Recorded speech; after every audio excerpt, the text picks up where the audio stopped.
Hello friends, আজকে আমরা এই ভিডিও আলোচনা করব সময় এবং দূরত্বের সেকেন্ড পার্ট। এই ভিডিওতে তোমরা বেশ কিছু গুরুত্বপূর্ণ সময় এবং দূরত্বের টাইপ পাবে, যে টাইপগুলো তোমরা দেখলে বুঝতে পারবে যে পরীক্ষায় বারংবার এই ধরনের প্রশ্নগুলো কিন্তু এসে থাকে। তো এই অঙ্কগুলো তোমরা যদি একবার কনসেপ্টটাকে বুঝে নাও, তাহলে কিন্তু তোমাদের 5 থেকে 10 সেকেন্ডের মধ্যে সলভ হয়ে যাবে। তো চলো দেখে নিই যে আজকে কি ধরনের প্রশ্ন রয়েছে। তো ভিডিওটি শুরু করার আগে তোমাদের কাছে অনুরোধ করবো, তোমরা যদি আমাদের চ্যানেলে নতুন হও তাহলে অবশ্যই চ্যানেলটিকে সাবস্ক্রাইব করে রাখবে এবং কমেন্ট করে জানাবে যে তোমাদের কেমন লেগেছে। প্রথম প্রশ্নটি কি রয়েছে দেখো। প্রথম প্রশ্নে রয়েছে, একটি গরুর গাড়ি 80 কিমি দূরত্ব অতিক্রম করতে 10 ঘন্টা সময় নেয়। দেখো, টোটাল 80 কিমি দূরত্ব অতিক্রম করতে সময় নিচ্ছে কত? 10 ঘন্টা। যদি এটি 3/5 সময়ের মধ্যে ভ্রমণের অর্ধেক কভার করে, বাকি সময়ে বাকি দূরত্ব কভার করার জন্য এর গতি কত হওয়া উচিত? তাহলে আমরা জানি, আমরা সময় এবং দূরত্বের অঙ্ক একটা সূত্রেই করব। কি? টিভি সমান D. T for time, V for velocity আর ডি ফর ডিস্টেন্স। তার মানে টাইম ইন্টু ভেলোসিটি বা স্পিড সমান হচ্ছে ডিস্টেন্স। ঠিক আছে, এই সূত্রটি আমরা করব। এবার দেখো, প্রথম যে কন্ডিশনটা দেওয়া ছিল, সে 80 কিমি ভ্রমণ করছে 10 ঘন্টায়। তার মানে আমার এখানে ডিস্টেন্স কত দেওয়া আছে? 80 কিমি। ডিস্টেন্স আছে 80 কিমি, সময় কত? 10 ঘন্টা। তাহলে ডিস্টেন্সকে যদি আমি টাইম দিয়ে ভাগ করি, তাহলে আমার কি থাকছে? ভেলোসিটি। তার মানে আমার ভেলোসিটি কত হচ্ছে? 8 কিলোমিটার পার আওয়ার। বুঝতে পেরেছো? যদি এটি 3/5 সময়ের মধ্যে ভ্রমণের অর্ধেক কভার করে, ভ্রমণের অর্ধেক মানে কত? টোটাল ভ্রমণের আমার ডিস্টেন্স কত? 80 কিলোমিটার। অর্ধেক মানে 2 দিয়ে ভাগ করলে কত আসছে? 40 কিলোমিটার। তাহলে সে 40 কিলোমিটার রাস্তা কভার করছে কত মিনিটে? 3/5 সময়ে। তাহলে মোট সময় কত ছিল? 10 ঘন্টা। তাহলে এখন তার নতুন সময় কত হলো? নতুন টাইম আমার হলো, নিউ টাইম কত হচ্ছে না, 10 × 3/5। কাটাকাটি করলাম, তাহলে কত আসছে? 6 ঘন্টা। তাহলে সে 6 ঘন্টায় কত কিমি রাস্তা অতিক্রম করছে? অর্ধেক। তার মানে 40 কিলোমিটার। বাকি থাকছে কত? 40। এই বাকি রাস্তাটা কত সময় অতিক্রম করবে সে? বাকি সময়ে বাকি দূরত্ব কভার করার জন্য এর গতি কত হওয়া উচিত? তাহলে বাকি সময় কত থাকছে? টোটাল সময় কত ছিল? 10 ঘন্টা। আর সে 3/5 সময় খরচ করে ফেলেছে। তার মানে 10 থেকে 6 বাদ দিলে আমার কত থাকছে? 4 ঘন্টা। 4 ঘন্টা সময় থাকছে। আর এটা হচ্ছে বাকি সময়। বাকি সময়। এইবার আমার আছে কত? বাকি দূরত্ব। বাকি দূরত্ব কত থাকবে? 40 কিলোমিটার। তাই না? কারণ আগেই আমি 40 কিলোমিটার চলে গেছি। এরপরে আমার স্পিড কত বেরোবে সেটা আমাকে দেখতে হবে। তাহলে আমরা জানি যে দূরত্ব বাই সময় সমান কত হবে? 10 কিলোমিটার পার আওয়ার। বোঝা গেছে না যায়নি? তাহলে আমার অ্যান্সার কত হচ্ছে? অপশন এ হচ্ছে সঠিক অ্যান্সার। আবার একবার বলে দিচ্ছি, ভালো করে শোনো। সময় এবং দূরত্বের অঙ্ক করতে গিয়ে আমরা একটা সূত্রতেই করব, সেটা হচ্ছে সময় ইন্টু গতিবেগ সমান হচ্ছে দূরত্ব। প্রথম লাইনের প্রশ্নটাকে ভালো করে পড়ো। 80 কিলোমিটার দূরত্ব অতিক্রম করছে, 10 ঘন্টা সময় নেয়। তাহলে দূরত্বকে, দূরত্ব কত? 80 কিলোমিটার। সময় কত? 10 ঘন্টা। তাহলে দূরত্বকে সময় দিয়ে ভাগ করে আমি কত পেলাম? গতিবেগ পেলাম 8 কিলোমিটার পার আওয়ার। এই পোর্শনটা আমার না করলেও চলে যাবে। এই পোর্শনটা যদি আমি না করি সেটাও আমার চলে যাবে, কিন্তু এটা আমি বোঝানোর জন্য তোমাদেরকে করলাম। এই জায়গাটাকে তোমরা স্কিপও করতে পারো। এরপরে কি বলেছে? যদি এটি 3/5 সময়ের মধ্যে অর্ধেক কভার করে, অর্ধেক মানে কত? 80-র অর্ধেক কত হবে? 40। তাহলে কত হলো? 40। এই 40 কি করছে না, সে মোট সময়ের 3/5 সময়ের মধ্যে ভ্রমণ করছে। তাহলে মোট সময় কত ছিল আমার? 10 ঘন্টা। 10 ঘন্টা 3/5 সময় মানে কত? 6 ঘন্টা। তার মানে প্রথম অর্ধেক 6 ঘন্টায় সে কভার করলো। তাহলে বাকি সময় কত থাকলো তার কাছে?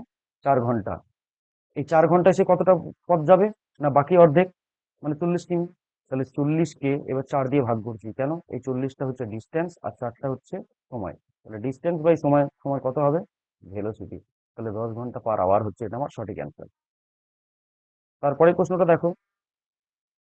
2 নম্বর প্রশ্নে কি রয়েছে? একটি ট্রেন 50 মিনিটে 50 মিনিটে একটি দূরত্ব অতিক্রম করে। যদি ট্রেনটির গড় গতিবেগ 48 কিমি/ঘন্টা হয়, যাত্রাটি 40 মিনিটে শেষ করতে ট্রেনটিকে যে গতিতে দৌড়তে হবে তা সন্ধান করুন। টোটাল সময় কত রয়েছে আমার? 50 মিনিট। 50 মিনিট আমার টোটাল সময় রয়েছে। একটি দূরত্ব অতিক্রম করে যদি ট্রেনটির গড় গতিবেগ 48 কিমি হয়। ভালো করে দেখো, এখানে আমার সময় দেওয়া আছে, আর কি দেওয়া আছে? ভেলোসিটি দেওয়া আছে। ভেলোসিটি কত? 48 কিলোমিটার/আওয়ার। এবার আমরা কি বলেছিলাম যে সময় এবং দূরত্বের অঙ্ক যখন আমরা করব, তখন আমরা ইউনিটটাকে ভালো করে দেখবো। এখানে দেখো কিলোমিটার/আওয়ার, আর এখানে মিনিট দেওয়া রয়েছে। তাহলে এটাকে যদি আমি ঘন্টায় কনভার্ট করি তাহলে কি করতে হবে? 50/60 আওয়ার হয়ে গেল, তাই না? 50/60 আওয়ার হয়ে গেল। এরপরে দেখো তাহলে ডিস্টেন্স কত হবে? ডিস্টেন্স সমান হচ্ছে টাইম ইন্টু ভেলোসিটি। তাহলে টাইম কত আছে আমার?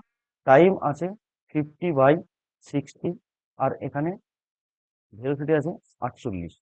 যদি এইটাকে তুমি কাটাকাটি করো, 5 × 60, 4 × 48, 5 × 10 = 50। তার মানে ডিস্টেন্স আমার কত বেরোচ্ছে? 40 কিমি। ক্লিয়ার হয়েছে এ পর্যন্ত? তাহলে সে 50 মিনিটে 48 কিলোমিটার/আওয়ার গতিবেগে গেলে পরে কতটা রাস্তা ভ্রমণ করবে? 40 কিলোমিটার রাস্তা ভ্রমণ করবে। এবার কি বলেছে? যাত্রাটি 40 মিনিটে শেষ করতে ট্রেনটিকে যে গতিতে দৌড়তে হবে তা সন্ধান করুন। তাহলে এই যাত্রাটি কত মিনিটে শেষ করবে? 40 মিনিটে। এবার আমার কাছে কি রয়েছে? ডিস্টেন্স রয়েছে কত? 40।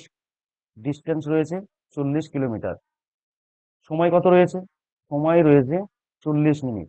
40 মিনিটকে আমি ঘন্টায় কনভার্ট করালে 60 দিয়ে ভাগ করে দেবো, তাহলে হয়ে গেল ঘন্টা। এরপরে আমরা কি জানি? টিভি সমান ডি। তাহলে এইবার 40কে ভাগ করব টাইম দিয়ে, তাহলে এটা উল্টে যাবে। 40 কেটে গেল, তার মানে 60 কিলোমিটার/আওয়ার তাকে যেতে হবে। ক্লিয়ার? 60 কিলোমিটার/আওয়ার তাকে যেতে হবে। তাহলে এখানে আমার সঠিক অ্যান্সার কত হবে? 60 কিলোমিটার/আওয়ার। অপশন সি হবে সঠিক অ্যান্সার। তারপরে 3 নম্বর প্রশ্নে দেখো কি রয়েছে। এই প্রশ্ন তোমাদের অনেক সময় লেগে যায়, কিন্তু আজকের পর আর তোমাদের মাত্র 5 থেকে 7 সেকেন্ডের মধ্যে কমপ্লিট হয়ে যাবে এই ধরনের অঙ্কগুলো। দেখো ভালো করে। স্টপেজ বাদে একটি বাসের গতিবেগ 54 কিলোমিটার/ঘন্টা এবং স্টপেজ সহ 45 কিলোমিটার/ঘন্টা। তাহলে প্রতি ঘন্টায় কত মিনিটের জন্য বাস থামে? যদি এই ধরনের অঙ্ক তোমরা দেখো, কি করবে? তোমরা দুটো গতিবেগের বিয়োগফল করবে। দুটো গতিবেগের কি করবে? বিয়োগফল করবে। মানে difference of speed. Difference of speed by কি করবে? Maximum speed. ম্যাক্সিমাম স্পিড কিন্তু সময়, কিন্তু কি করবে? সময় করবে। তাহলেই হয়ে যাবে। ঠিক আছে? তাহলে ডিফারেন্স অফ স্পিড কত হচ্ছে? 9। অর্থাৎ 54 থেকে 45 বাদ দিলে 9 হয়। আর নিচে ম্যাক্সিমাম স্পিড মানে হচ্ছে 54 ইন্টু কত? 60। কেন 60 করলাম? তার কারণ হচ্ছে কত মিনিটের জন্য থামে বলেছে, সেই জন্য। এখানে দেখো কত করছি? 6 × 9 = 54, আর 6 × 10 = 60। তার মানে প্রতি ঘন্টায় 10 মিনিটের জন্য বাস থামে। অপশন ডি হবে সঠিক অ্যান্সার। ক্লিয়ার? চলো তারপরে প্রশ্নটা দেখি। কোনো স্টপেজ ছাড়াই একজন ব্যক্তি গড় 42 কিলোমিটার/আওয়ার গতিতে একটি নির্দিষ্ট দূরত্ব অতিক্রম করে এবং স্টপেজ দিয়ে সে 28 কিলোমিটার/আওয়ার গতিতে একই দূরত্ব অতিক্রম করে। ঘন্টায় কত মিনিটের জন্য সে থামে? সেম কোশ্চেন, আগেরটা যেটা করেছিলাম। তবে এখান থেকে আমাদের কি করতে হবে? স্পিডের difference 42 minus 28 by maximum speed কত আছে? 42 ইন্টু কত হবে? 60। তাহলে 42 থেকে 28 বাদ দিলে কত হয়? 42 থেকে 28 বাদ দিলে তোমার হবে 14/42 ইন্টু 60। 3 × 14 = 42, 3 × 20 = 60। তার মানে 20 মিনিট সে কি করবে? থামবে প্রতি ঘন্টায়। অপশন সি হবে সঠিক অ্যান্সার। ক্লিয়ার? বোঝা যাচ্ছে? যদি তোমাদের বুঝতে অসুবিধা হয় অবশ্যই তোমরা কমেন্ট করে জানাবে, আর যদি বুঝতে পারো তাহলেও তোমরা কি করবে? কমেন্ট করে জানাবে। 5 নম্বর প্রশ্নে কি রয়েছে? একজন ব্যক্তি তার স্বাভাবিক গতি 3/4 গতিতে হাঁটার জন্য তিনি স্বাভাবিকের চেয়ে 20 মিনিট পরে অফিসে পৌঁছান। তার স্বাভাবিক সময় কত? দেখো এই ধরনের অঙ্ক তোমার করতে বেশি সময় লাগবে না। জাস্ট অঙ্কটাকে বুঝে নাও। কি বলেছে? এখানে তোমার নর্মাল স্পিড কত হবে? নর্মাল স্পিড হবে, সাপোজ ধরে নাও এক্স। তাহলে নতুন স্পিড তোমার কত হচ্ছে? নতুন স্পিড তোমার হবে, কি বলেছে, 3/4 গতি। তার মানে এক্স এর 3/4, তাই না? এক্স এর 3/4 অর্থাৎ কত? 3x/4। এটা হলো তোমার নতুন গতি। তাহলে দুটো গতির অনুপাত কত হবে? স্পিড 1 আর স্পিড 2, এই যদি আমি অনুপাত করি তাহলে হচ্ছে দেখো এক্স রেশিও 3x/4। আমরা জানি রেশিও কখনো ভগ্নাংশে হয় না, একে পূর্ণ নিয়ে আসতে হয়। তাহলে এই চারটা এদিকে এসে গুণ হয়ে যাবে 4x রেশিও 3x। এটা কিসের রেশিও? স্পিডের রেশিও। এবার স্পিডের রেশিও যা হবে সময়ের রেশিও কি হয়ে যাবে? তার উল্টো হয়ে যাবে বা প্রপোর্শন হয়ে যাবে। তার মানে এটা হয়ে গেল আমার 3x, এটা হয়ে গেল 4x, এটা হচ্ছে সময়ের রেশিও।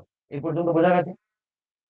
যদি বোঝা যায়, কি বলেছে দেখো, তিনি স্বাভাবিকের চেয়ে 20 মিনিট পরে অফিসে পৌঁছান। অর্থাৎ আগে যে সময় পৌঁছতেন এখন তার 20 মিনিট বেশি সময় লাগছে। তার মানে এই দুটো টাইমের ডিফারেন্স কত? 20 মিনিট। তার মানে এক্স ইকুয়াল টু 20। তাহলে এক্স ইকুয়াল টু 20 যদি আমার বেরোয়, তাহলে এরপরে 3-এর সঙ্গে একবার 20 গুণ করে দেবো, আর 4-এর সঙ্গে একবার 20 গুণ করে দেবো, তাহলে আমার সময়টা বেরিয়ে গেল। তাহলে 3×20=60, এটা হচ্ছে তার স্বাভাবিক গতি, আর 4×20=80, এটা হচ্ছে তার পরবর্তী গতি। তাহলে আমাকে চেয়েছে কি প্রশ্নে? আমাকে প্রশ্নে চেয়েছে তার স্বাভাবিক সময় কত। সরি, এটা গতি নয়, সময়। তাহলে স্বাভাবিক সময় কত? 60 মিনিট। অপশন বি হবে সঠিক অ্যান্সার। ক্লিয়ার? তারপরে প্রশ্নটা দেখো, 6 নম্বর প্রশ্নে কি রয়েছে? দুই সাইকেল আরোহী এ এবং বি একই সময়ে একই স্থান থেকে যাত্রা শুরু করে। একজন উত্তরে 18 কিলোমিটার/আওয়ার বেগে যাচ্ছে, অন্যটি 20 কিলোমিটার/আওয়ার বেগে দক্ষিণে যাচ্ছে। তাদের মধ্যে দূরত্ব 95 কিমি। দূর হতে কত সময় লাগবে? এটা একদম ইজি অঙ্ক, দেখা মাত্রই হয়ে যাবে। এটা কি করবে তোমরা, যে ডিস্টেন্স দেওয়া থাকবে সেই ডিস্টেন্স ডিভাইডেড বাই দুটো স্পিডের যোগফল। তাহলে কত হচ্ছে? 95/38। এবার যদি আমি 95কে ভাগ করে দিই 38 দিয়ে, তাহলে কত হবে? 76। তাহলে এটা হয়ে গেল 9, 19, 2×19 38 ঘন্টা সময় লাগবে। এটা কেটে দিলে কত হয়? হাফ হয়। তার মানে 2.5 ঘন্টা সময় লাগবে স্যার। 2 ঘন্টা 30 মিনিট হবে সঠিক অ্যান্সার। তো আজকে ভিডিওটি এই পর্যন্তই। যদি ভিডিওটি ভালো লাগে তাহলে অবশ্যই লাইক করবে এবং কমেন্ট করে জানাবে। আর যদি আমাদের চ্যানেলে নতুন হও তাহলে অবশ্যই চ্যানেলটিকে সাবস্ক্রাইব করে রাখবে। Thank you.